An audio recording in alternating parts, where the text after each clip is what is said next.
Kaleshwaram project back water రైతులతో మంత్రి వివేక్ వెంకటస్వామి సమావేశమయ్యారు. మంచిర్యాల జిల్లా చెన్నూరు ఎమ్మెల్యే క్యాంపు కార్యాలయంలో బ్యాక్ వాటర్ తో నష్టపోతున్న రైతుల సమస్యలను అడిగి తెలుసుకున్నారు.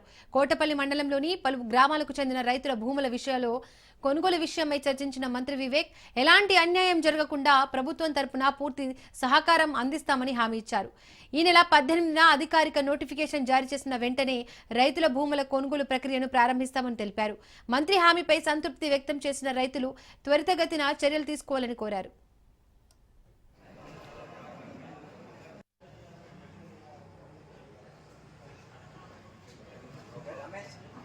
బుధవారం వరకు సార్కు నోటిఫికేషన్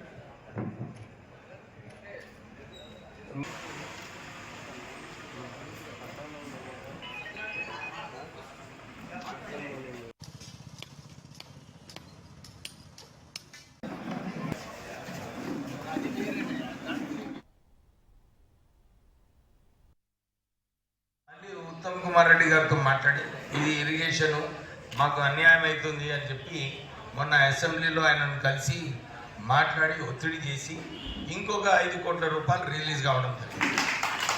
కానీ కలెక్టర్ గారు ఏమంటారంటే, సార్ అది ట్రెజరీలో పోయింది, మళ్ళీ టోకన్ నెంబర్ జనరేట్ అయింది, మీరు కొద్దిగా దాన్ని మళ్ళీ ప్రయత్నం చేయాలని చెప్పి మళ్ళీ కలెక్టర్ గారు చెప్పారు. నేను వారికి నిన్న విశ్వాసం ఇప్పించిన, మీరు మొత్తం ఏరియాకి ఏదైతే ల్యాండ్ అక్విజిషన్ ప్రాసెస్ ఉన్నదో అది మీరు కండక్ట్ చేయండి.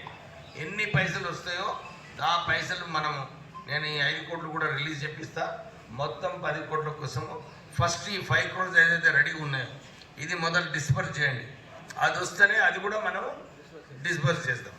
ఒక్క ఐడియా మీరు ఏమి ఇచ్చిందంటే, అందరు కూడా రైతులు మంచిగా వినండి. ఎందుకంటే మళ్ళీ రేపు మీరు బాధపడదు, మా మీద ఎక్కువ ప్రెషర్ చేయవద్దు. ఎవరైతే పట్టదారులు ఉన్నారో మొదలు పట్టదారులకు తీసుకున్న తర్వాత వేరే వాళ్ళకు కూడా ఇప్పిస్తా. అందరికీ ఇప్పించే బాధ్యత నాది. కొంచెం సమయం కావచ్చు కానీ ఇప్పించే బాధ్యత నాది.